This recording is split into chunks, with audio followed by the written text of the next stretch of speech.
بسم الله الرحمن الرحيم. الحمد لله والصلاة والسلام على رسول الله صلى الله تعالى عليه وسلم. ربنا أرنا الحق حقا وارزقنا اتباعه، وأرنا الباطل باطلا وارزقنا اجتنابه. ربنا آتنا في الدنيا حسنة وفي الآخرة حسنة وقنا عذاب النار. براني بريز خوشو يستمعون لخزمة كتاب النيابي مختصر منهج القاصدين. چەند دەرسێکمان باس کردو و چەند بابەتێک لە خزمەتیا بووین. ئێمە لە بەشی مهلیکاتە بووین، ئەو شتانێک کە ئینسان بە هیلا ئەکا بە و ئەیفەوتێنێ. لەم بەشەی مهلیکاتە هاتووینتە سەر باسی ذەمی ڕیا و جاه و خۆبەشت زانین، عیلاجی ڕیا چۆن ئەکرێ، عیلاجی جاه چۆن ئەکرێ، اینجا فضيلتي خمول وغير أوان هموي ليرة باسكا بدريجي. أفرمي روي عن النبي صلى الله عليه وآله وسلم أنه قال: أخوف ما أخاف على أمتي الرياء والشهوة الخفية. فرمويتي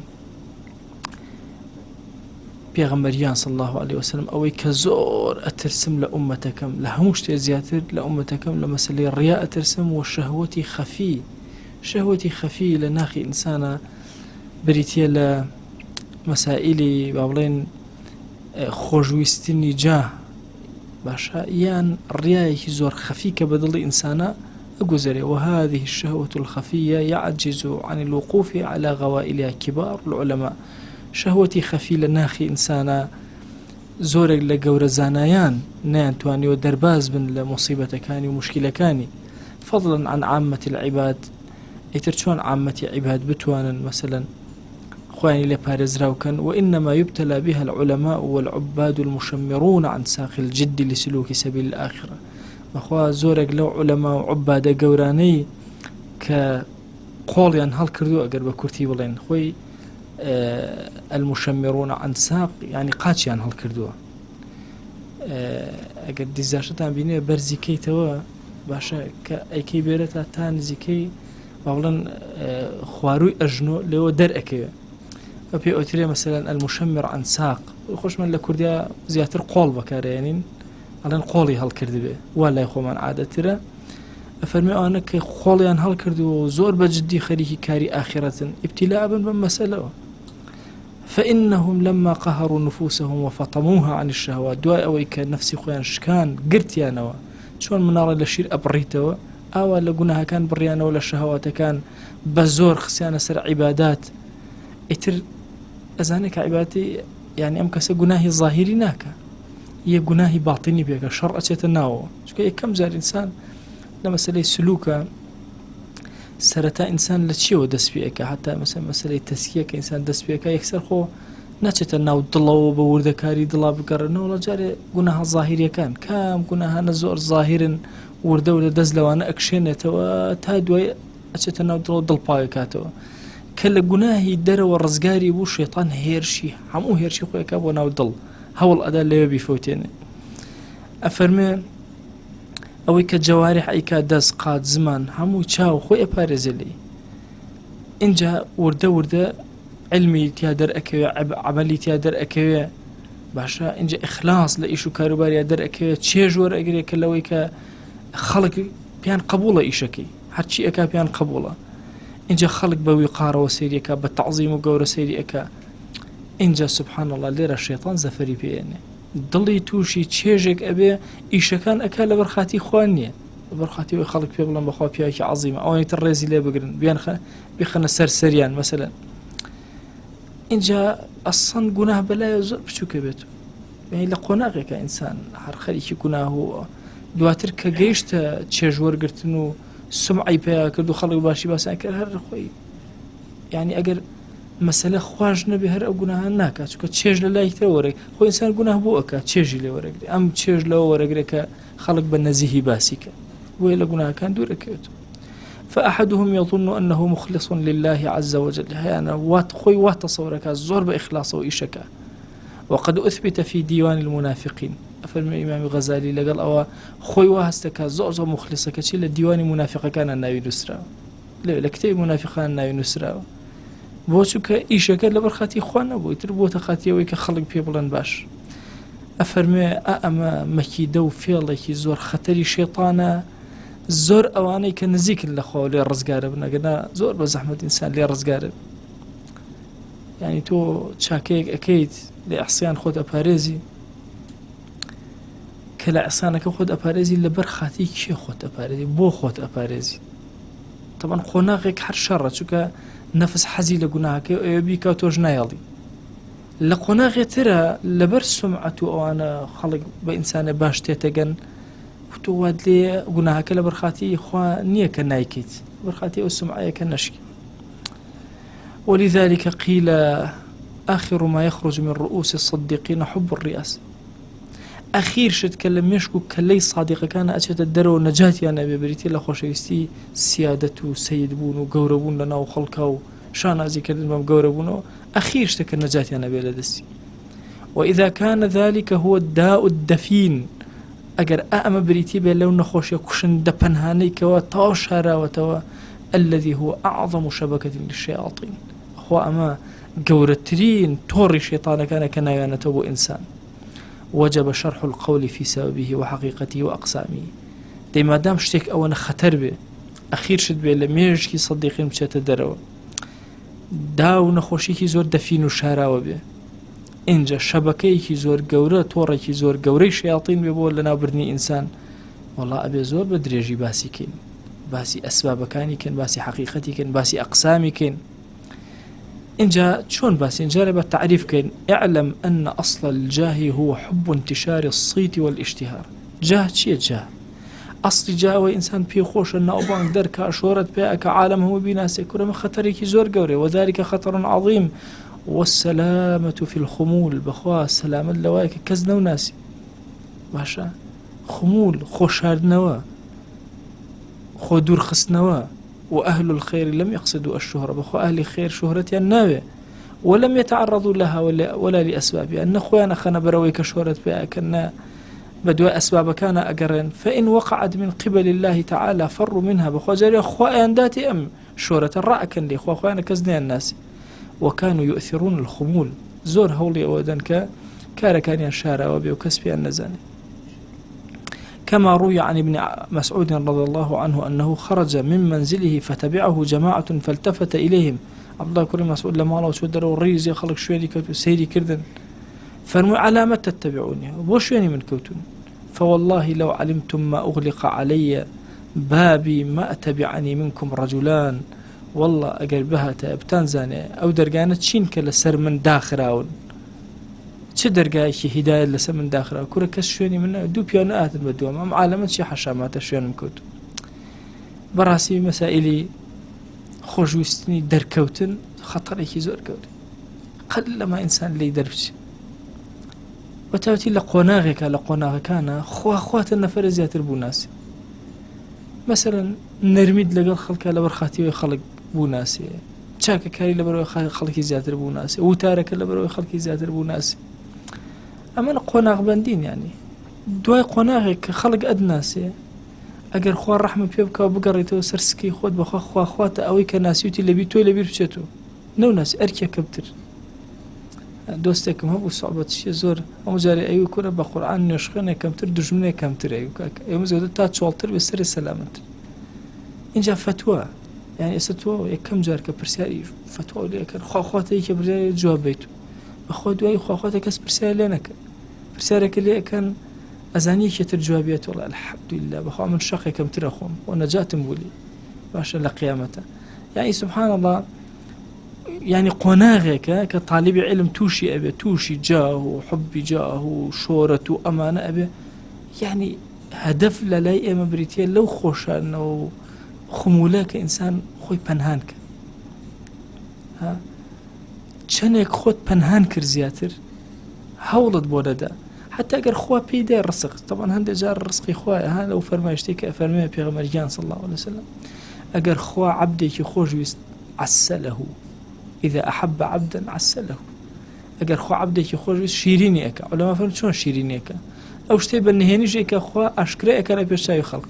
سبحان الله خلق هم باسيك جاء فرمان لآخری پیش مردنیا اگر کسی خوا خوشی وی سبحان الله همو کرده و کانی داره کن اوش و پنهان کرده هر درکه بۆی ئەبینی مەسەن عالمێک ئەڵێن کاکە 40 ساڵ شەو نوێژی کردو باشە خەڵک چوزانە شەو نوێژی کرد عەسەلەهو لە ئاخیری عومریا دەریەخ کە ئیبن جەوزیە فەرمێ بە دوای دەلیلە بۆ خوا زۆر گەڕاوم زانی مەدەلیلەکان بەخەدەر لمی سەحراکان بوون ئەوە زۆر بوون لەسەر وجودی خوا ئەفەرمێ بەڵام سوبحان الله لە هەمویان مهمتر کە دۆزی بێتمەوە ئەمەیە بڕۆ بەنهێنی لە شوێنێکی زۆر تاریکە کەس ئاگای لە تۆ نەبێ نوێژێ بکە تاعەتێ بکە خواناسیێ بکە بەیانی سەرەکە لەسەر زمانی خەڵکە ئەم ئیشت چاکەی کە تۆ کردوت ئەڵێ ئەگەر خوا حەقی نەبووایە وجودی نەبووایە حەقەن بەخوا نایکەوتە سەر زمانی خەڵک کەس پێ نەئەزە لەبەرەوە برایانی خۆم یەکێک لەو شتە خەتەرانەی کە لە بەردەم ئێمەیە بەڕاستی بریتە لە حوبی جاه و شۆرت پێکردن و هیچ نییە ئەوە شتی دنیاوین بەخوا ئینسان ئەگاتە قۆناغێک ئەگەر بڕوە لەگەڵ دینداریە بەردەوام بێ قۆناغێک تەبعاً هەموو ئینسانێکە تەبع ئینسانە پێی خۆشە خەڵک بیناسی پێی خۆشە خەڵک وەسف و سەنایکە خۆ لە قۆناغی دوای ئەوە یعنی خواخوایەتی نەوەسف و سەنای کرێ نەکەس باسی کە نەکەس بیناسێ خواخوایەتی زۆر شاراوە بە ئیشەکانی جا هەموو ئینسانێکیش معڕەزە بۆ ئەنواع جۆری غەڵەت و حتا زیاتر دەرکەوی غەڵەتەکانە زۆرتر دەرەکە زیاتر لە پێشچاوی خەڵکی لە لەفزێکە ئەفەرمێ ئیبن مەسعود بۆ خەڵکەی ودوتی کورە بگەڕێنەوە بەخوا ئەم شوێن کەوتنە بۆ ئەو کەسەی شوێن من ئەکەوێ تابع شوێن خەڵکەکەوێت و ئەوانە بۆ ئەوان زەلیلێکە شوێنیەکەن ئەو کەسەش کە خەڵک شوێنی ئەکەوێ کورە بۆ ئەویش مشکلەیە فتنەیە بۆ مەتبوع ذلە بۆ تابع ئێوە بگەڕێنە با تووشی زەلیل نەبن واز لە منیش بێن با منیش تووشی فتنە نەبن نفسم دڵم حەزی پێک. وكان أبو العالية رحمه الله إذا جلس إليه أكثر من 4 قام أبو عالية رحمة الله إليه أجر شوارك الزياتر دابرشتنا لا مجالسي أو يكسر خلاص أسوب جيهش شوار بس خالد كريم معدان رحمة الله إليه أجر حلقي درسكاني كجور أبو رك خلاص بجيهش وازي لو درسه هنا قام وانصرف كراهة الشهرة وإشارة بيانك وخلق هرهمي شنينك الزهري رحمة خويلي بأفرمي ما رأينا الزهد في شيء أقل منه في الرئاسة سبحان الله لها مشتكى ممكن الزهد ببيني والله زور بكمل الرئاسة زهد أبي كالزهدنا زهد شونا يعني وازي لي أنا بوي كتر الرئاسة نتواني وازي لي ويتو السيرة بلاتو بياوي كي خواناز أهلي شون ويشطاع الدين داري شرك لس الرئاسة زود طبيعي بوسوكا كم ترين اشتاق لنا وهم مشتكانا كزهد يا ببريتي التي حب الرئاسة شورت بياكل. نرى الرجل يزهد في المطعم والمشرب والمال بخوا جاري بياوي قبيني لخواردنا زهدك لخواردنا زهدك لمالا زهدك فإذا نوزح الرئاسة حام عليها وعاد أجر بيتو للرئاسة دوري خيتو پارێزگاری لە ڕاستەکەی خۆی ئەکا و دژمناتی هەموو عالەمەکە لە پێناوی ڕاستەکە لە هەموو شتێکا زۆدی پێگرێ بەس لە ڕاستە پێ ناکرێت. پیاوێ بە بشری حافی ود ڕەحمەتی خوای لێ بێت بشری حافی قسەکەی مەشهورە طبعا بشری حافی پیاوێکی عارەخۆری کەوتوو هەموو جارێ خەڵکی گەنجمەنجی کۆ کردەوە گەنج بوو خەریکی عارە خواردن و ڕەقس و سەما ئەو بەزمانە ئەفەرمە جارێک عبدێکی ساڵح لەوە تێپەڕی تۆنتەقەیە لە دەرگای باڵی بشری حافی وای زین سوال کردشتە ئەفرەتێکی جاریە چوو بەدەمیەوە وتی خێر وتی ئەمە ماڵی عبدە یا حڕ وتی قوربان حڕ بشری حافیە نایناسی بشرە کاتە پێی نەوترا حافی بشرە ئەڵێ بشر گوێی لەم قسەیە بوو لەسەرەوە ئەڵێ کابراش بە دەنگی بەرز هاواری کرد وتی وام زانی ماڵی عبدە ئەگەر ماڵی عبد بووە ئێزایی چۆن تەعامل کرد وتی نا حڕ وتی تەواو ڕۆشت ئەڵێ بشر گوێی لەم قسەیە بوو وتی وەڵڵاهی من حڕم نازانم تەعامل کەم لەگەڵ خوایە ئەگەر عبد بوومای ئەمزانی هاتە خوارەوە بۆ جارێکە وتی ئەوە چی بوو وتی شتێکی ئەوە پیاوێکی ئەوە وتی کووە وتی وەخوا ڕۆشت بە پێیپەتی حافی ینی پێپەتی ینی بشری پێپەتی ڕای کرد بگەڕە بە دوایە لەوێ ئیتر ناوی لە نەبشری حافی تەوبەیەکی سادقانە مەلاهی واز لێ هێنا و کەوتە خواناسی خۆی عائلەی دەوروبەری هەمووی خەریکی خوا ناسی. بشری حافی قبرەکەی لە نزیک مزگەوتی ئیمام عەزەمە لە بەغدا نزیکە لە قبری ئیمام ئەبوو حەنیفە. جا ئەم پیاوە عەزیمە بشری حافی پیاوێ هاو بۆ لای وتی ئەوسینی، ئەوە دوای بوو بە یەکێک لە عاریفە گەورەکان کە خوا کەلیماتی خستە سەر زمانی. ئەتەوا مەسەلای عیرفان برایانم پلە بەندێکی زۆر سێر هەیە لە مەسەلای عیرفانە. جاری وایە کەسێک خوا بەهۆی تاعاتی زۆرەوە شتی زۆر گەورە کەلیماتی گەورە ئەخاتە سەر زمانی. ئەسە تۆ عەتاوڵای سکەندەریمان هەیە، پیاوێک بووە زاهیدێکی گەورە و عابیدێکی گەورە و عالمێکی گەورە نەبووە عەتاوڵای سکەندەری، کەچی حیکەمەکانی زۆر لە عولەما شەرحیان کردو ئەو کەلیماتانی بە زمانی هات. بشری حافیژەوە نەبوو مەسەن کەسێکی عالمێکی زۆر ناودار، بەڵام عابیدێکی زۆر ناودار، کەلیماتەکانی دەم بەدەم نەقڵەکران، دوای عولەما هەموو خۆیان کردو خستیانەوە کتێبەوە. پیاوێک کاتە لای بشر و فەرمووی ئەی بشر وەسیەتم بۆ بکە، فەرمووی ئەخمل ذیکرەک، بیشارە باشە، یعنی ذکری خۆت باسی خۆت بشارەوە، وطيب مطعمك خواردنەکەی کە ئەی خۆیت حەڵاڵ بحەڵاڵ. وقال لا يجد حلاوة الآخرة لا يجد حلاوة الآخرة رجل يحب في الدنيا أن يعرفه الناس. بخوا كسيك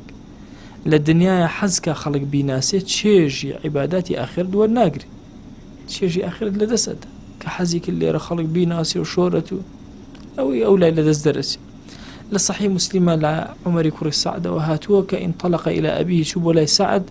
وهو في غنم له خارجا من المدينة. لنا لقال مروا مالات أبو لدروي مدينة كسعد بيني فرمي أعوذ بالله من شر هذا الراكب، خواء بنا أقرم بتو للشر أو راكبه كبرو إيري أو كسيك بغلاخي بسواري برو إيري. فلما أتاه قال يا أبتي أرضيت أن تكون أعرابيا في غنمك والناس يتنازعون الملك بينهم. وتي باوك تو آمادي وكو أعرابيك لقال أمر مالاتا خرج ليه وتان رئاسة توزيع كان لبين يكترا، يعني لمدينة رئاسة توزيع كري. أفرمي سعد كشاي بسنيا فرمي بيدنگ بيوم لبيغمبريان صلى الله عليه وسلم فرميتي إن الله يحب العبد التقي الغني الخفي. خوا كي خوشي عبدكي بتقوى وخوا ناس دولة من لدلا خفي وشارع وكزني ناس چەند دڵی دەوڵەمەند و چەند شاراوە لەناو خەڵکە. خوا ئەوەیە عەبدێکی ئەوێ تەقوای هەبێ و خەفیش کەس نەزان بینی خۆی و خوا ئیشە باشەکانی بکە. ئەبوو ئومامە ڕەزا و ڕەحمەتی خوای لێبێ ئەڵێ پێغەمبەریان صلی الله عليه وسلم ئەفەرمێ إن أغبط أوليائي عندي لمؤمن خفيف الحاذي وذو حظ من الأصابع وكان رزقه كفافا فصبر على ذلك. ذو حظ من الصلاة أحسن عبادة ربه وأطاعه في السر وكان غامضا في الناس لا يشار إليه بالأصابع سبحان الله. كان رزقه كفافا فصبر على ذلك ثم نقر بيده وقال عجلت منيته قلت بواكيه قلت تراثه. أفرمي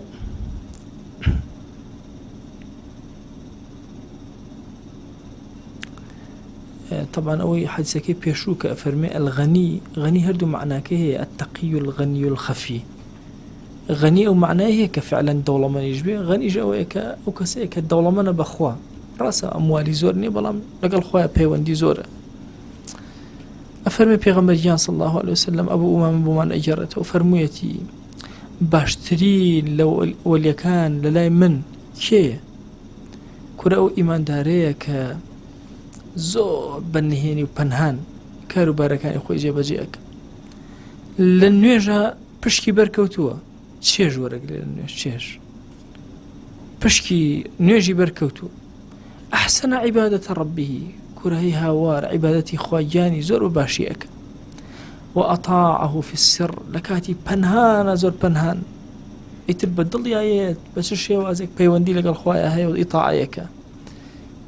أوي شورتي هبنانا كان غامضا في الناس شاراوي لنا وخلقه لا يشار إليه بالأصابع أو بنجي ورنايشها فلان كسي تشاك كزنا أزاني كان رزقه كفافا هل أول دي رزقي خوي هي فقير وصبر أقل رزقكي إن جاء فرمي زو وفاة أكا كم خلق بسري وأقري تراثكي زور كم أو كبجي إيرشتاني كم سادا والدولة من دي أوناك جاء سبحان الله فرمايشتا مسائلي يعني لا يشار إليه بالأصابع الشاهد كلمة إشارتي بنا كان ها فلان كسي تشاك كز نازل خوي بخوي إشي خوي جبزي أكاتو بيتنقو هادئ زور كاد إنسانك هي لما كان هندي جار جنج أبينم لزانكو بمانجا كان ويا مزجود يعني أبينم جنجك مثلا اشتك أدوزته أشتوني بيخوا لبرخاتي خوا أمشت يعني أجر تا صاحبي أدوزته كم حالة أبينم أبي خوا تشنه نيكي باق لبدلي أم جنجاهب جنجي كتير أبيني سيركي ببي أو كز أجي لبي شكشان شكران جاري ومن لزانكو جنجي قال ما وصل ومن رجعنا 1000 صلوات أدم نسر بيغمريان صلى الله عليه وسلم شن أجرم أقاد شيء أكم 1000 صلوات همو رجع كسيتا والله ما وصل خو من حد شاكمني بس بخوا ما وصل ضل مزور باك باش أو خفي كز ناس يعني ضل شي باك عباداتي خفاء إنسان زور برزكاته زور قوريك بويا براسي زور كسي أو إشارتي بو ناكري لمزقوتا لا يعبه بها هر خلق أصلا لو شيء كيوشي بينا دالنا وشي أنا لا يخوا زور قوري ابن مسعود أفرمي وصيتي أكربوها والله كان يفرمو كونوا ينابيع العلم بابن سرشاوي زانست مصابيح الهدى قلب كان هداية أحلاس البيوت مصابيح الليل بابن جواني مالا كان شراي شويان جدد القلوب ببنا أو كساني كالضل زندوء كانوا تازأ كانوا هاد اللي بتان بينيوش تازأ بيتو خلقان الثياب جلبا شربة يوم دري تعرفون في السماء لأسمان نوتا مشهورة ها تخفون على أهل الأرض شارانة لأهل زينة أو الناتا الناس بس لأسمان شورتان هي خمول ذمي شهوته شورته يعني فضيلتي زور قورة لم فرماشتانا أخواني توا أويا كإنسان شان يخوي بشارته وانا فضيلتي قورتر شورت بيا كردن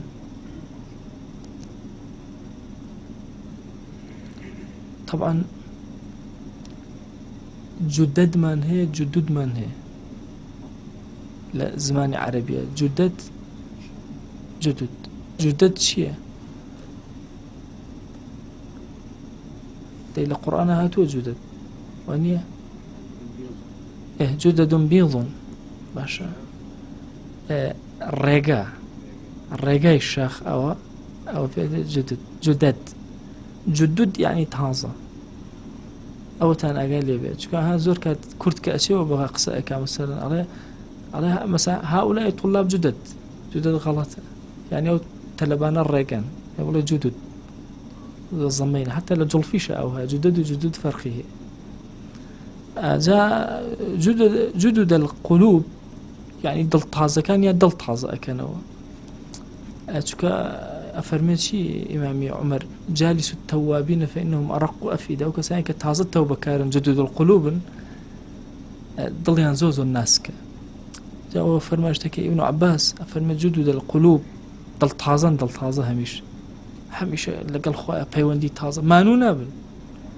مليون جار داني شي بقول اللهم صل على سيدنا محمد الله أو لحظة كم دانيتي مليون من دانا كإجمال الله كم دانا وتويتي أو اندبا سوزو بقى ولا قال أجي أما أنا هم وين فرماشتها فضيلتي خمول خشار نوان ذمي شورة ليرة برسيارة جيت أراوة درسي دهاتو محاولة كم جوابي وبرسيارة بالتفصيل بدينه أيش أوي باشا بيغمبران عليهم الصلاة والسلام شورتيان هيان علماء كبار شورتيان هيان همو هيان أي باشا من لقى الأمام معارضنية چۆن ئەوانە مەسەن شۆرەتیان هەیە و گەورە ئیمامی شافعی کێ هێنی ناس ئیمامی عومەر ئەو پێغەمبەرانی کە زۆر وارد لە قورئانە بە هەر کوردێ بڵێ باشە پێغەمبەریانی خۆمان محەممەد صلی الله عليه وسلم عیسا موسا وەسە نوح ئەوەی ئەناسێ کاک عەبدولقادر هەبوو حاجی چوو بۆ داوای ژن خەڵکی گوندی وێنە بوو زۆر دوعای کردو ژنەکەیان دابووی دوای پێیان وتی دوعای چی کردوتی بخوا ئەوەنم هاوار کرد یا عیسا یا موسا وتی دێ کاکە دووسێ دوعای تریش کە بۆ ئێمە ئەمانە وتی خۆتانەوە عیسا و موسا حازرە دوعا بکەن بۆ خۆتان جا سیرەکەی مەسەلەن چەند شۆرەتیان هەیە ئەمبیا ئەولیای گەورە گەورە کێ هەیە شێخ عەبدولقادر گەیلانی نەبیستی کێ مەولەنا خادر ڕۆمی باشە کێ هەیە مەسەلەن